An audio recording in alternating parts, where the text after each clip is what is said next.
Jogadores da seleção divulgam nota de repúdio contra a realização da Copa América no Brasil, mas dão início à participação no torneio. Mais uma para o bolso dos consumidores. Conta de luz está mais cara por causa da estiada nas chuvas. O médico e ex-ministro da Saúde Arthur Quioro, que afirmou que poderíamos ter evitado no mínimo 250 mil mortes com o uso da Coronavac, é o convidado do quadro Entrevista de hoje. Eu sou Emília Bisotto e esse é o Central do Brasil, começando agora. Central do Brasil. Miguel Stedley avalia com exatidão as últimas ações do presidente Jair Bolsonaro na tentativa de controlar os ânimos e garantir aliados de seu governo. E cita brevemente a agenda do dia 19 de junho, data em que irá acontecer mais uma manifestação contra Bolsonaro e o atual governo. Confira. Embarque imediato. Bolsonaro saiu das cordas e partiu para a ofensiva. Desde que enquadrou as Forças Armadas para garantir a impunidade do general Pazuello, Bolsonaro voltou a mobilizar sua base social, acalmou os ânimos da Igreja Universal com a nomeação de Marcelo Crivella para a Embaixada na África do Sul e está tentando se reconciliar com o sistema financeiro. Para isso, conta com a articulação de Arthur Lira para aprovar parte das reformas no Congresso. Hoje, o maior eleitor de Bolsonaro é a economia. O aumento na arrecadação dos impostos e das vendas no comércio pode dar uma falsa ideia de normalidade. Num país em recessão há tanto tempo, qualquer índice um pouco melhor parece crescimento. E de alguma maneira, esses resultados chegam também de alguma forma na população mais pobre. Porém, o maior adversário de Bolsonaro é também a economia, com a alta dos preços da gasolina e dos alimentos. Mas a oposição não pode só contar com isso. E as mobilizações desse final de semana são determinantes para retomar a iniciativa política e frear a escalada do bolsonarismo. A diminuição das chuvas e a baixa reserva de água nas principais hidrelétricas do país são a justificativa para o aumento da conta de luz para os brasileiros a partir desse mês de junho. O Sistema Nacional de Meteorologia emitiu um alerta de emergência hídrica para a área da Bacia do Paraná, que atende os estados de Minas Gerais, Mato Grosso do Sul, São Paulo e Paraná. O alerta é um marco histórico no setor, uma vez que nunca havia sido acionado por conta da normalidade das chuvas nessas regiões entre junho e setembro dos anos anteriores. Veja a reportagem de Nayá Tawani. Nacional. Neste mês de junho, o consumidor brasileiro sentirá os impactos do aumento da conta de luz, que passa para o patamar mais alto da bandeira vermelha, subindo 5,73% em relação ao mês de maio. Parte deste aumento se deve ao baixo nível dos recursos hídricos, o menor registrado em 20 anos. O aumento da conta de luz influencia no crescimento da inflação de outros produtos, como explica Carlos Machado, do Diese. Hoje, com a crise que a gente vive, isso só vai agravar ainda mais a crise econômica e social, né? Pode excluir várias pessoas, inclusive do acesso à energia, porque ela pode se tornar, né, pode chegar a um preço que fica impraticável. Com a ameaça da privatização da Eletrobras, o debate sobre as consequências da venda de ações da estatal para a iniciativa privada reacendeu entre setores da oposição no Congresso, já que o próprio relator do projeto de privatização na Câmara, o deputado Elmar Nascimento, do Democratas, não descartou um aumento na conta de luz, mesmo após a privatização. Fabio Lantesana faz parte do Coletivo Nacional dos Eletricitários. Ela expõe a luta do setor contra a privatização. Mais uma vez, nós estamos aqui lutando para que essa medida provisória seja rejeitada ou caducada e que essa discussão seja feita com amplo debate com todos os segmentos da sociedade, para que o brasileiro não pague a conta da privatização da Eletrobras. A medida provisória que visa privatizar a Eletrobras já foi aprovada na Câmara dos Deputados. Agora tem até o dia 22 de junho para ser votada no Senado Federal. O médico e ex-ministro da Saúde Arthur Quioro conversou com a jornalista Aline Antunes sobre as convocatórias para a CPI da Covid dessa semana. Entre os convocados estão o ex-secretário da Saúde do Amazonas, Marcelo Campelo, o ex-governador do Rio de Janeiro, Wilson Witzel, e um dos médicos defensores do kit Covid, Ricardo Dimas Zimmermann. A importância sobre a comissão saber como agiu o governo federal foi um dos temas desse bate-papo. Entrevista Central. Hoje nós vamos conversar com o médico e ex-ministro da Saúde, Arthur Quioro. Vamos falar sobre a CPI da Covid e as expectativas para os próximos depoimentos na comissão. Arthur, muito bem-vindo ao programa. A CPI ouvirá essa semana o ex-secretário da Saúde do Amazonas, Marcelo Campelo. Ele foi preso dia 2 de junho pela operação que investiga se houve contratações fraudulentas na construção de um hospital de campanha. Além desse caso, quais assuntos poderão ser questionados pelos senadores? O essencial, para além destes fatos já em investigação, é entender a relação do governo Bolsonaro, ou seja, de como a ação do governo federal propiciou o descontrole do enfrentamento da pandemia em cada estado, em cada região específica.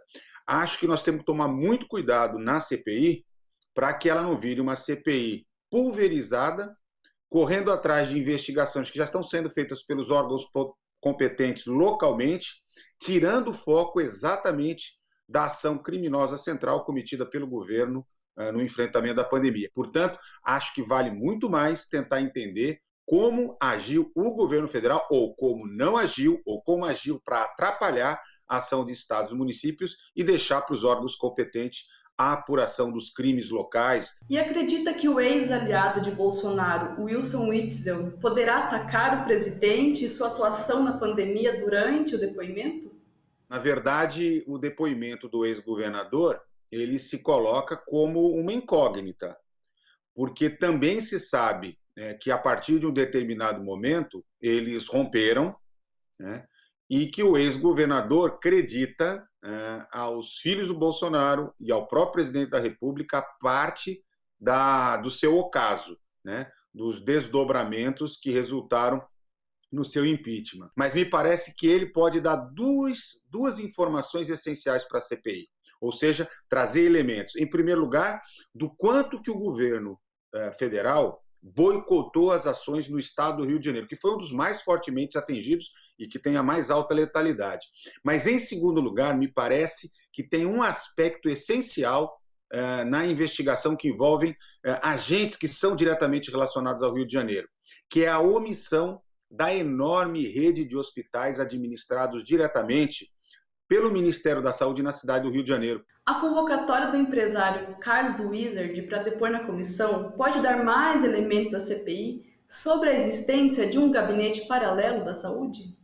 Todos os elementos indicam que esta figura que transita sinistramente entre o mundo empresarial e o subterrâneo do governo é um dos agentes centrais do chamado governo paralelo, né? Ou no governo subterrâneo. Os primeiros depoimentos que trataram do tema do governo paralelo indicam que ele pode ter tido uma ação muito importante, seja no aliciamento de outros empresários, seja no sentido de orientação para autoridades governamentais, até porque ele ficou praticamente um mês atuando como espécie de assessor do ministro Pazuello, sem ter uma nomeação formal. Na sexta-feira, dia 18, a CPI ouvirá os médicos Ricardo Dimas Zimmermann e Francisco Eduardo Cardoso. Os dois são defensores do chamado kit Covid, que tem sido mencionado constantemente na comissão. Que assunto está sendo pouco explorado pelos senadores? Depois de termos ouvido dois depoimentos alinhados com o pensamento científico, né, feitos pelo Dr. Cláudio Mairovitch e pela doutora Natália Pasternak, né, nós teremos agora, na sexta-feira, um show de horrores, ou seja, nós teremos a ciência falando contra a ciência. Portanto, ainda que seja muito estranho ouvir cientistas que falem ou que se sustentem em bases anticientíficas, me parece que os senadores terão a oportunidade, né, de colocá-los literalmente contra a parede, né, e talvez para que eles possam dizer à sociedade brasileira que seus estudos não têm fundamentação científica. Os jogadores da seleção brasileira publicaram no último dia 8 uma nota contrária à realização da Copa América no país. O campeonato foi transferido para o Brasil depois da recusa de países como Argentina e Colômbia a sediarem o torneio por conta do contexto de pandemia. Mesmo se dizendo avessos à realização do evento no Brasil, os jogadores disputaram nesse domingo, dia 13, a primeira partida do torneio. Venceram da Venezuela, que teve um desfalque de 11 jogadores que testaram positivo para a Covid-19. A situação nos faz pensar sobre as raras manifestações de jogadores nesse contexto.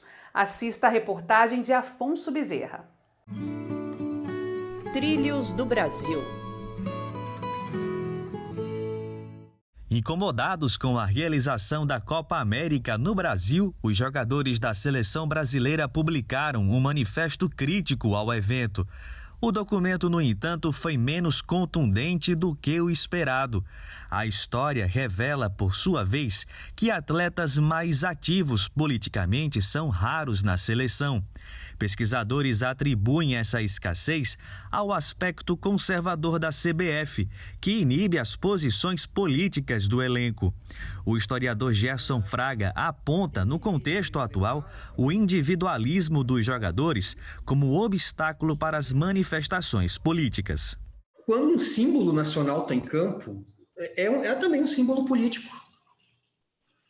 E quando os jogadores, e ele, como porta-voz, expressa: olha, ninguém aqui vai abandonar a seleção, ninguém vai abandonar a Copa, porque são os nossos sonhos de criança que estão colocados aqui.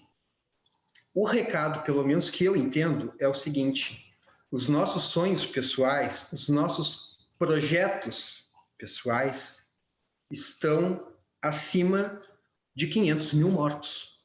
Os casos mais expressivos de manifestação política no futebol nacional vêm de Sócrates, João Saldanha e Afonsinho, que defendiam a democracia e os direitos trabalhistas dos atletas. O pesquisador Túlio Velho Barreto descreve a dificuldade de encontrar registros de movimentos políticos na história da seleção. Realmente, uma pesquisa que envolva esse tipo de participação, vamos dizer, mais compromissado com a democracia, com a inclusão social, a inclusão econômica,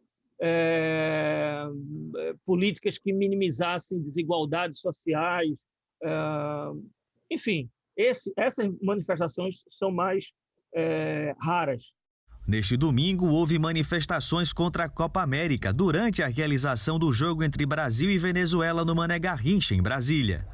E a parada cultural de hoje é um convite à leitura. O Jarbas Vieira sugere a obra de um importante pensador do Brasil. Vamos conferir. Parada cultural.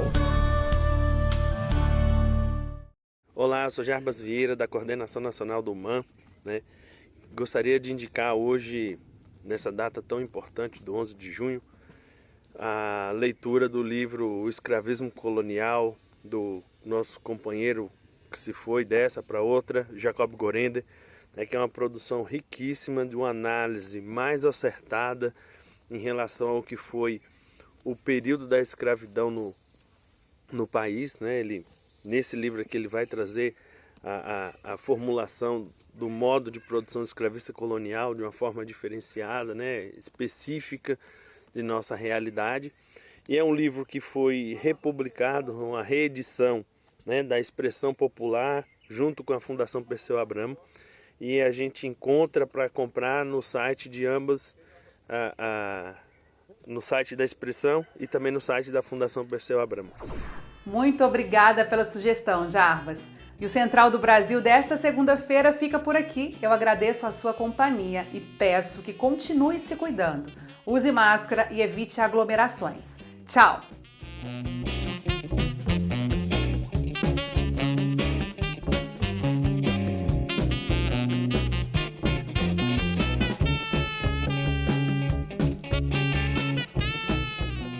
Central do Brasil, a rede de comunicação dos movimentos populares.